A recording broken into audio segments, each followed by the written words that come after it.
speaking with Jote Prakash Singh. Jote Prakash is a Kundalini Yoga teacher, and he also helps to run the Rise and Dawn Sanctuary. So hello, Jote Prakash. Thank you for joining us today. Hello. It's good to be here. Thank you. I love your little dog as well. What's the dog called? She's called Tia Maria.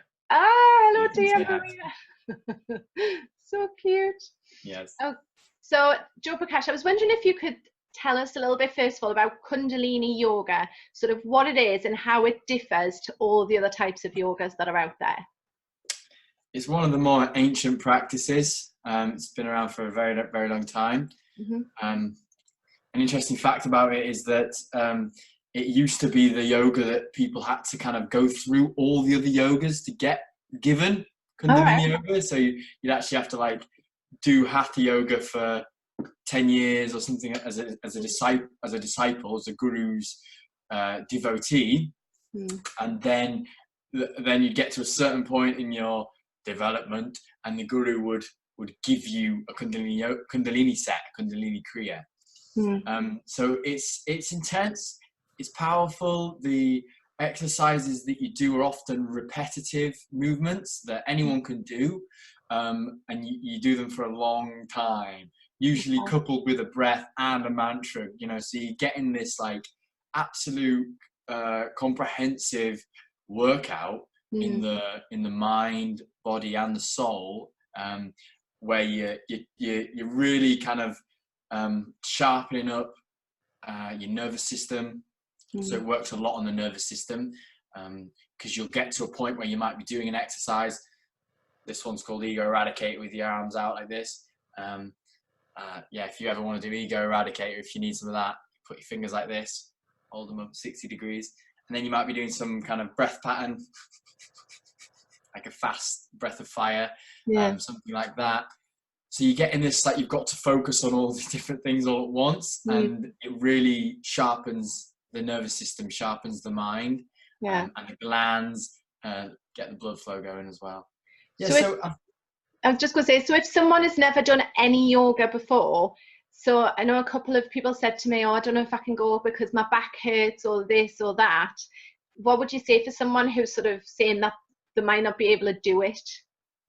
Well, it's like, do you not go on a run because you're worried about your knees or something? You know, you go on a run and you just run in your own way, you know? You have to start somewhere. And I was talking to some people today, and we were just like going through our first class, you know, our first time we went to Kundalini. And often it's what the hell is this?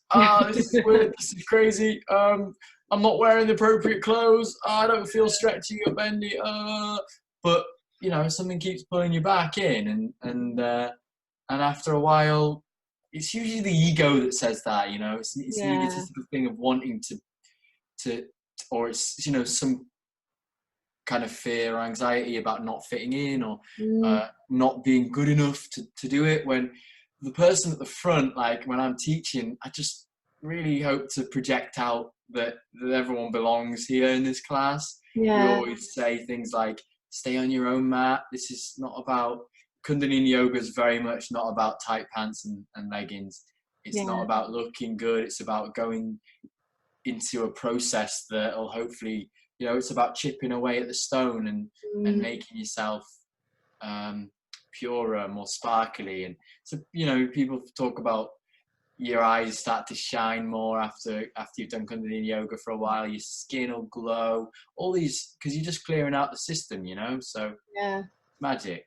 I know. I remember coming for my first Kundalini Yoga, and I'd sort of done a bit of yoga before anyway with YouTube, but I've never really done a class. And I said to you afterwards, you know, I remember just crying upside down. I was sort of like in sort of upside down position, and the tears were literally running like this up my forehead. And like I was sort of a bit surprised that I was crying in a yoga class, and then I was a bit embarrassed because I was like, I have no tissues, so I'm just literally like, the tears are flowing. But then I remember, like, my mindset all changed, and I was like, oh, this is an unusual experience. I've never cried upside down before, you know, I've never felt the tears on my forehead. So I went into this sort of mindful thing about where the tears were flowing as well. And I do feel like there was because when I came to the class, I didn't feel as if there was anything that needed to be released within me, but obviously there was something. And doing, like you said, doing that breath work and the movements obviously shifted something in me. And so do you often get people who come and cry at your classes, or is it just me? I've never had an experience of the upside down cry before. I love that. That is awesome. Yes, I mean, that's part of it. Nothing is to be held back, you know. If you need to cry, cry. If you need to scream, scream, you know, just so long as it's authentic. It's like, you know, trying to get out of obviously faking a cry or anything like that, or because you feel you have to. Just like let it come out, you know. Farting's great. We love a good fart. Like, it's key. It's really key, like, to just not allow yourself to hold back on any emotions, because we're here to release, you know, and let go of all that stuff. And if you can't do it in a yoga class, then where are you doing it, you know? Yeah, exactly. So you've just recently turned 21, haven't you? So how did you get into Kundalini Yoga? Is it something that you were sort of born into, or can you sort of tell us a little bit about your story? My mum's been going for about 10 years. And when I was younger, it was very much a case of, oh, that's mum's thing, bit weird, not going to try it, you know, I'm going to do a bit of piece here and there kind of thing. But it's mum's thing. And it was actually when I turned 18, and I just had this big shift. And in Kundalini Yoga, I learned later on that every 18 years is said to be a life cycle. So a whole like revamping of life, of new life energy coming in. Oh wow! And like, so then I turned 18. This Kundalini Yoga teacher training at the sanctuary we were running offers some free places for hosting it. Fell out of the sky into my lap. At first I was like feeling young. I remember feeling really young, and that it was too intense, and a few people around me were saying, make sure you don't get too serious and you don't lose that playful self, and you know, all this seriousness, serious yoga. But it felt right, so I committed to it and I did it. And I remember for me, my process was always dive in and really commit, and you know, things like stuff that wearing the turban, wearing the white, you know, all these different practices that Yogi Bhajan, who first brought Kundalini Yoga to the West in 1969, he gave loads of different practices to support the process, to support the release, to support the uprising, to support when your energy starts to rise up. Because the thing about Kundalini Yoga was that it was always seen as very dangerous. A lot of people thought, a lot, because they actually had Kundalini rehab centers in India and stuff for people who had Kundalini rising too quickly. I So see. you probably have heard about this, the Kundalini rising, which is your energy starts to build, you know, this is said to reside. So Kundalini energy is said to reside at the bottom of the spine. So it's essentially, in scientific terms, it's spinal fluid, really. It's like that spinal, the fluid that then draw it up the spine using these exercises. It starts to release blockages, energy blockages in the spine, and then as it flows up, it reaches the higher glands. And this is where, like, the pineal gland, where DMT is created, the pituitary gland, where, you know, all these chemicals are created. Then what can happen is, if it comes up too quickly, you're just not ready for that kind of awakening, and people call it opening the third eye, you know, and you start to see the world and all this stuff. So then you can have this, if it happens too quick, it's what they would call being ungrounded, and you've not managed to sort of be steady enough for that intensity of awakening. So you end up like, and I had a very visceral experience, and that's probably actually what brought me to Kundalini, you know. So coming back to the question, I think I was 17 at the time, and I was always quite high and active and buzzing as a child, and lots of physical activity and sports in my life, and dance and lots of things. So when I would take cannabis, and I'd literally only need the tiniest little bit just to get out of my head a bit, and then I'd be in this like full-on buzzing state all night. It wouldn't take much for me to get off the planet. And I remember, so I did it once at college, and then I just was walking back into college, and I'd never done it in public before, so I just remember walking back in, and this experience of colours just exploded into my face. You know, I could hear a person having a conversation across the road at the bus stop. I just remember looking around and seeing the world as like a lot of people just walking around in the rat race, in this like state of unconscious state, and just thinking, why does their life have to be like this, and all this, you know, revelation after revelation after revelation was coming to me. Okay, I went back home and I started doing some Kundalini Yoga with my mum and stuff, and getting up early. I just had this urge to like, I just want to do it. Yeah. But what happened was, then there was this like uncontrollability there. It was like, the doctors call it psychosis. I like to call it the big trip, where I couldn't bring my energy down. I was like, this, completely wired. I didn't sleep for like a week. Barely ate, and all these things that like people would have done back in the olden times to reach these enlightened high states. So they're not sleeping, not eating, so your body goes into that state of complete survival, and you're really like, all your endorphins just pumping out. And then it all became too much. I realized I couldn't actually bring myself down to earth, and so it got scary. Then the come down happens, where you know, paranoia set in. I became a zombie for a week. There's a long story. There's more to it, but that in short. And then I went back into the world again, and with this new way of looking at things, I was very, very blessed to have my mum there, who had been doing Kundalini Yoga for a while, and gave me some really just simple exercises to sort of balance, because what also happens is your right brain starts to work too hard, creative side, and then my left brain was getting diminished, you know, and so that logical side of me wasn't there so much.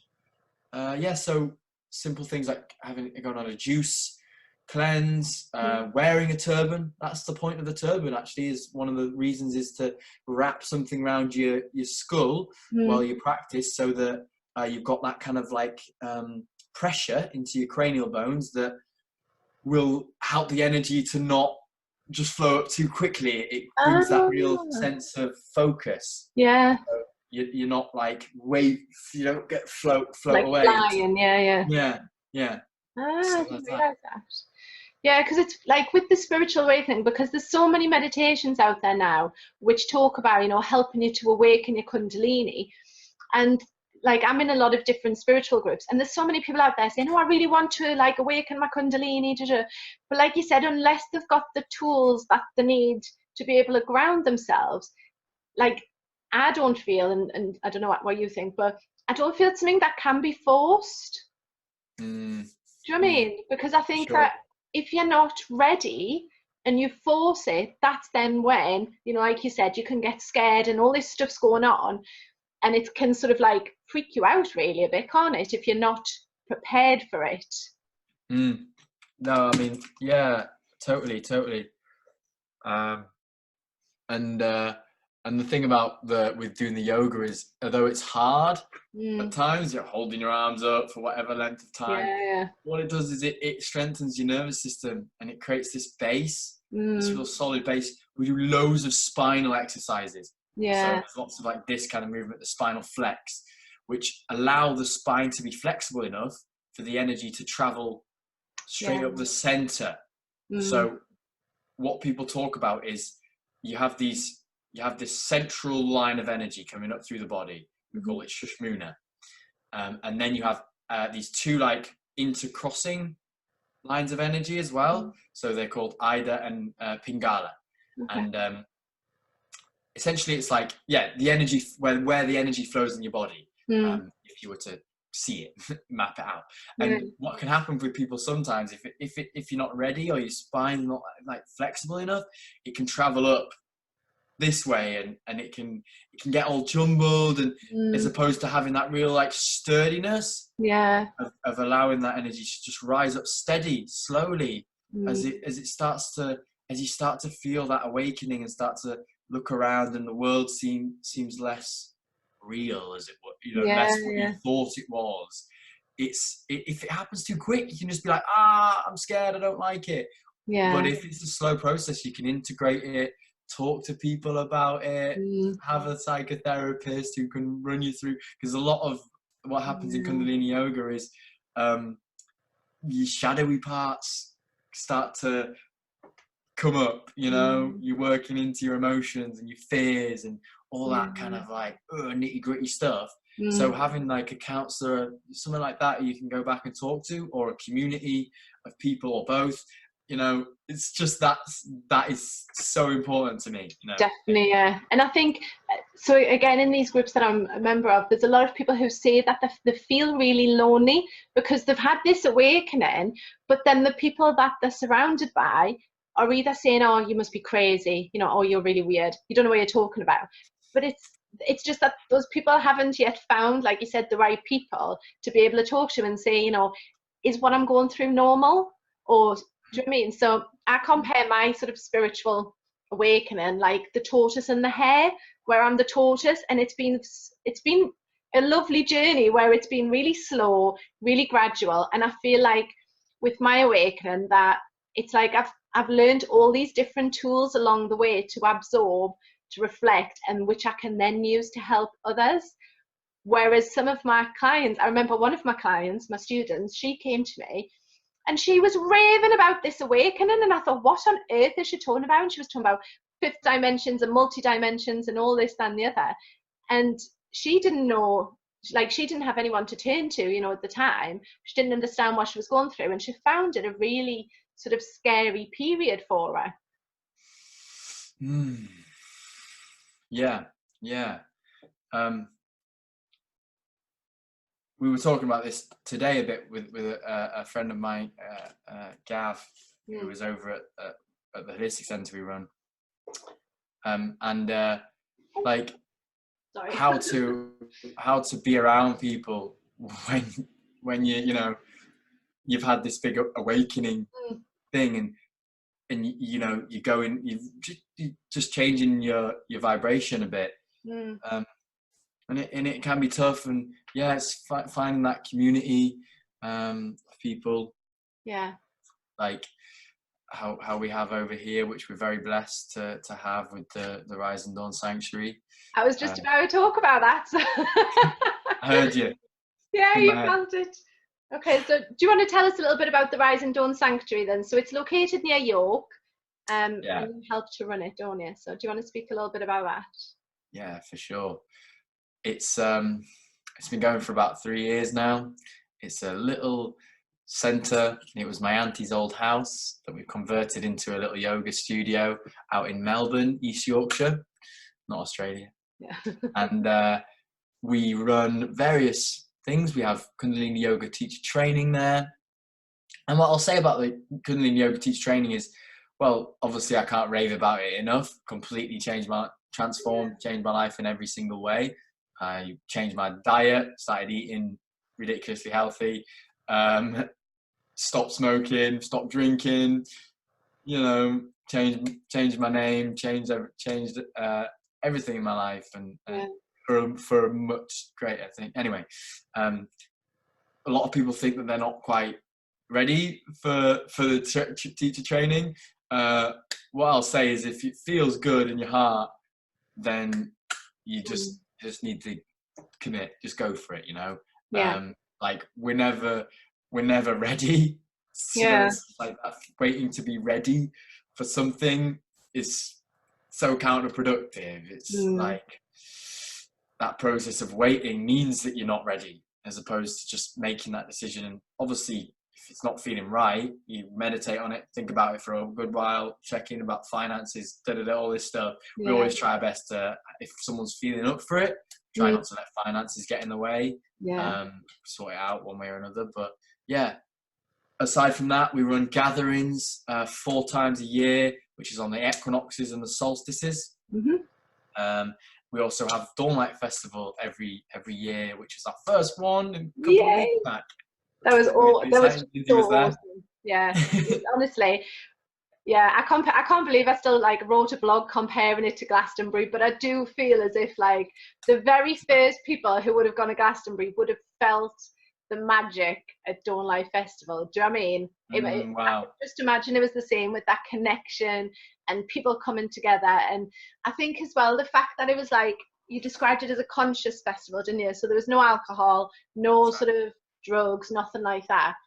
And I think for everyone, knowing that everyone was not drinking and not inebriated or not high made a massive difference. I think it made the space feel really safe. I felt totally the same. Yeah, felt totally the same. You can't really hide behind anything. No. When you're not getting intoxicated, you know. It's like we were there, all of us together. So real.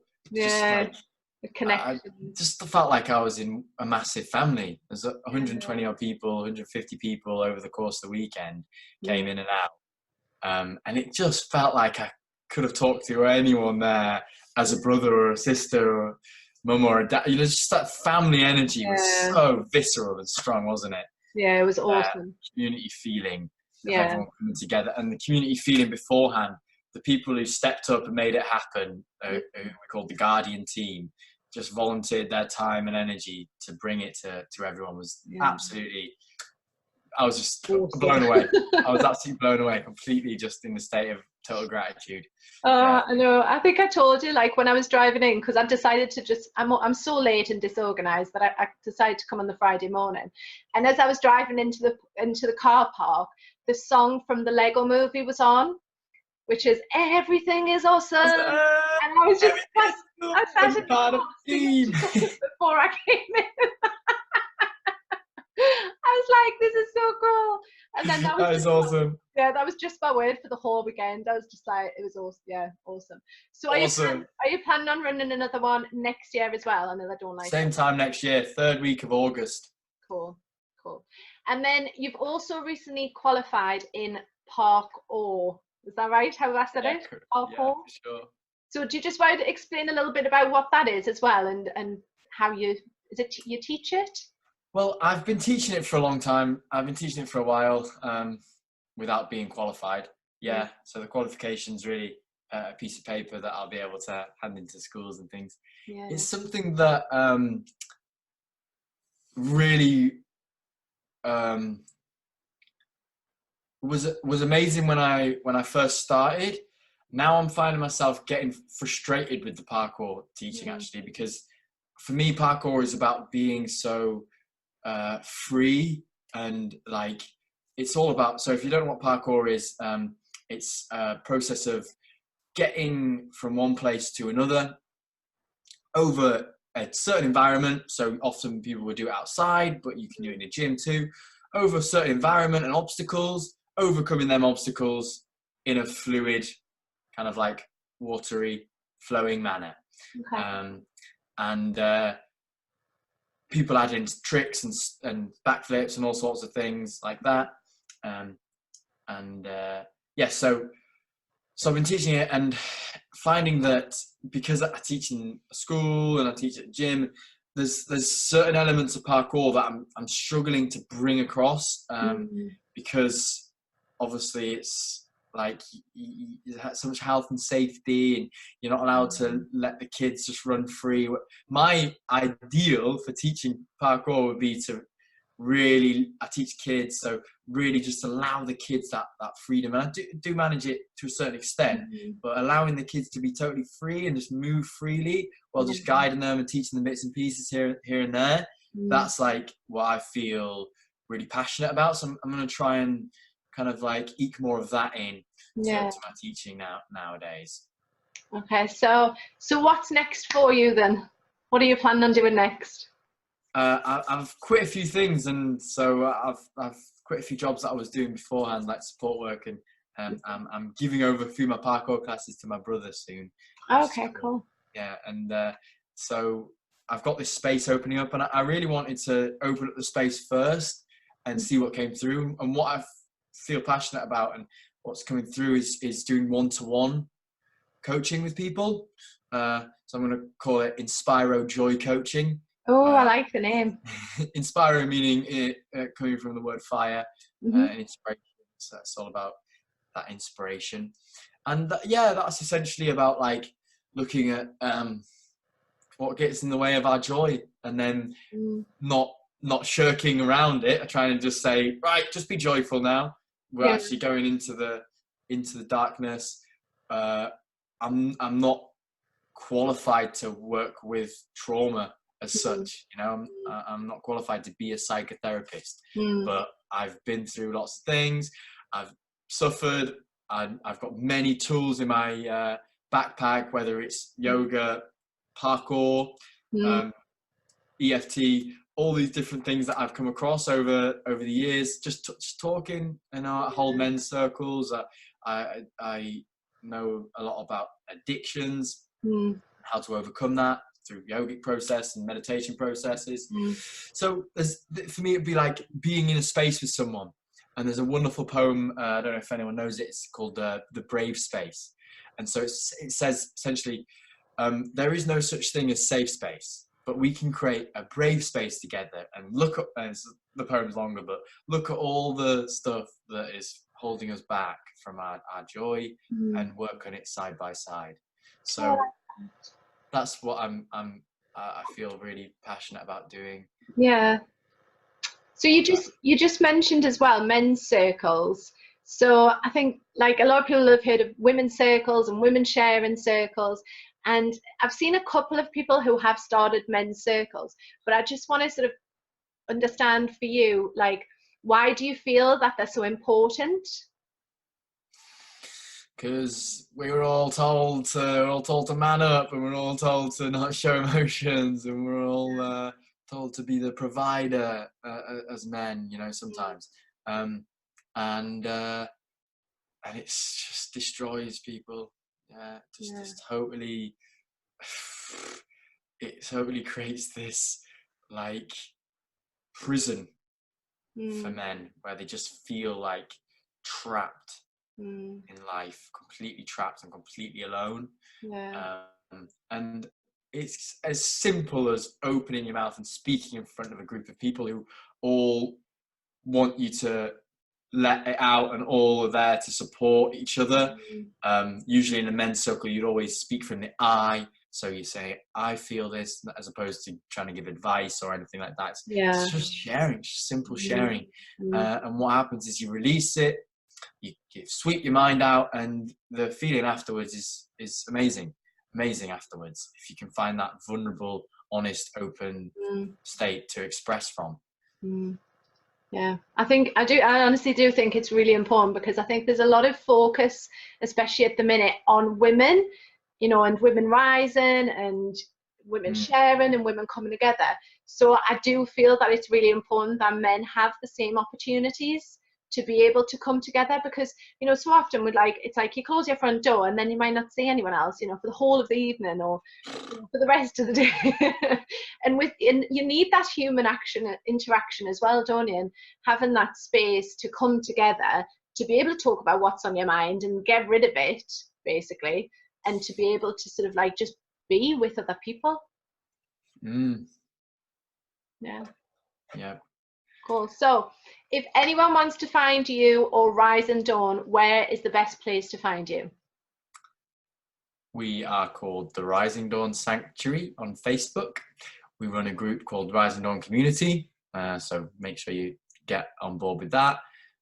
We will have a website up at some point when I get around to it, probably, or get someone else to do it. But yeah, at the moment it's simply on Facebook. Yeah, and like, thank you so much for having me on. Oh, you're welcome. Thank you for coming on and speaking to us. I've really enjoyed it. That's awesome. I will say as well, if you want to get in touch with me specifically, I have a page, what is called, at the moment, it's called Inspiration Generation. Okay. So Cool. that's good. I'll put all the links underneath as well, underneath the video, so then any people can just click on it and come and find you. Yeah, great. Cool. Thank you very much, Jote Prakash. Thank you so much, Lindsay. See you around. Bye. Bye-bye.